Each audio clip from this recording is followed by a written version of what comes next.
नमस्ते। चलिए, आज एक ऐसे सफर पर निकलते हैं जो हमें सीधे भारत की आत्मा से मिलाएगा, मतलब इसके त्योहारों के जरिए। ये कोई लिस्ट नहीं है, बल्कि भारत में जो जश्न का माहौल है ना, उसकी संस्कृति के दिल में सीधे उतरने का एक मौका है।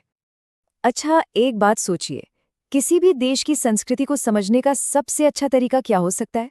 पुरानी किताबें पढ़ना या म्यूजियम घूमना? हाँ, वो भी ठीक है, लेकिन सबसे जिंदा और रंगीन जवाब तो गलियों में, लोगों के बीच, उनके त्योहारों में ही मिलता है। सही कहूँ तो संस्कृति यहीं तो सांस लेती है। और आज हम ठीक यही करने वाले हैं। समझिए कि ये जो जानकारी है ना, ये इस तूफानी दौरे का पासपोर्ट है। हम पूरे भारत का एक चक्कर लगाने वाले हैं और देखेंगे कि यहाँ के स्थानीय त्योहार कितने अनोखे हैं। तो फिर तैयार है? चलिए, अपना सफर शुरू करते हैं।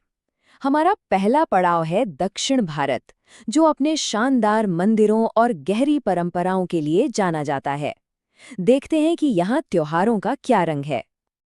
तो लिस्ट शुरू होती है तमिलनाडु के बहुत ही मशहूर जल्लीकट्टू से, वो जो पारंपरिक खेल है ना, सांडों को काबू में करने वाला।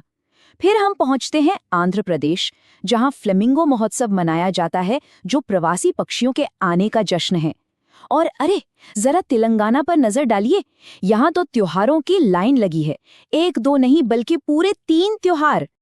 तेलंगाना की ये तिकड़ी ना वाकई में बहुत दिलचस्प है। देखिए, एक तरफ अंताप्रगणे जैसा ज्ञान का त्योहार है, तो दूसरी तरफ बोनालू है, जिसमें देवी को पारंपरिक भोजन चढ़ाते हैं।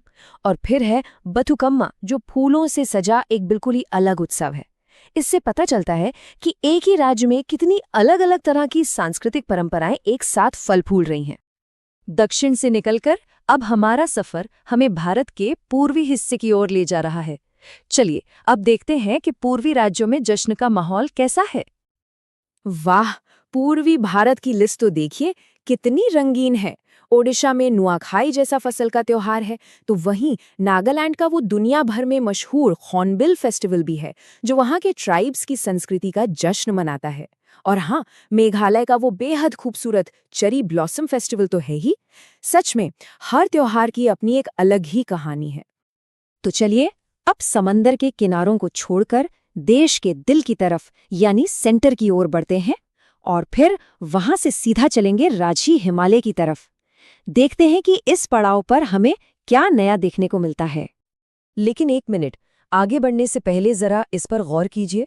मध्य प्रदेश में मिर्च महोत्सव। जी हाँ, बिल्कुल सही सुना, मिर्च का त्योहार।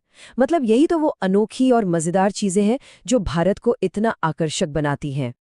और मिर्च के इस तीखेपन के साथ साथ मध्य प्रदेश हमें मांडू महोत्सव का ऐतिहासिक स्वाद भी चखाता है। ये इस पुराने शहर की कला और इतिहास का जश्न है। तो तेलंगाना की ही तरह ये राज्य भी अपनी सांस्कृतिक गहराई को दिखाता है। और अब हमारा सफर पहुंचता है हिमालय की बर्फीली शानदार ऊंचाइयों पर। यहाँ हिमाचल में लोसार और फागली जैसे त्योहार हैं, तो उत्तराखंड में फूलदेई का प्यारा सा त्योहार है, जिसमें बच्चे घरों में फूल लेके जाते हैं। और फिर लेह लद्दाख में आदि महोत्सव। और हाँ, यहाँ एक बार फिर से लोसार का नाम आ रहा है। ये बात बहुत दिलचस्प है। लोसार, जो कि तिब्बती न्यू ईयर का उत्सव है, हिमाचल प्रदेश में भी मनाया जाता है और लद्दाख में भी। ये हमें वो अदृश्य सांस्कृतिक धागे दिखाता है जो पहाड़ों से घिरे इन अलग अलग इलाकों को एक दूसरे से जोड़ते हैं। तो लीजिए, हमने पूरे देश का एक चक्कर लगा लिया है। अब जरा एक कदम पीछे हटकर देखते हैं कि ये सब मिलकर जो तस्वीर बनाते हैं, वो दिखती कैसी है। अपने इस छोटे से टूर में हमने कम से कम 20 अलग अलग त्योहारों की बात की है। मतलब जरा सोचिए, सिर्फ एक झलक में ही हमारे देश में कितनी जबरदस्त सांस्कृतिक विविधता है। जरा सोचकर देखिए कि हमने भौगोलिक और सांस्कृतिक रूप से कितनी लंबी दूरी तय की है। तमिलनाडु के गर्म तटों से लेकर लद्दाख के ठंडे ऊंचे पहाड़ों तक, हर जगह का अपना एक अनोखा त्योहार है, जो भारत के सांस्कृतिक नक्शे पर एक चमकते हुए सितारे की तरह है। तो अब सवाल ये उठता है कि अगर ये सिर्फ एक छोटी सी झलक थी, तो भारत के सभी त्योहारों की पूरी तस्वीर कितनी विशाल, कितनी शानदार और कितनी रंगीन होगी। ये सोचने वाली बात है ना? खैर, इस सफर में शामिल होने के लिए शुक्रिया।